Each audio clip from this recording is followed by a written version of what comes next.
Here's how to fix the "there was a problem with Nvidia App" error. Search for Device Manager and open it. Expand Display Adapters. Right-click your Nvidia graphics card and select Update Driver.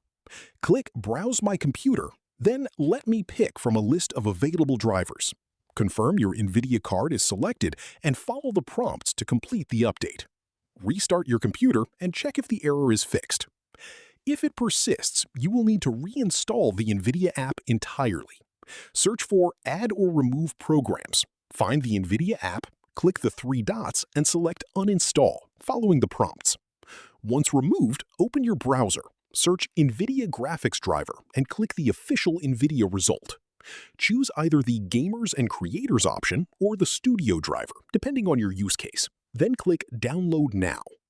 Once downloaded, open the installer, confirm any pop-up, agree to the terms, and continue through the installation. Restart your computer once finished to make sure everything loads correctly. If this helped you out, hit that subscribe button for more straight-to-the-point tutorials on step-by-click.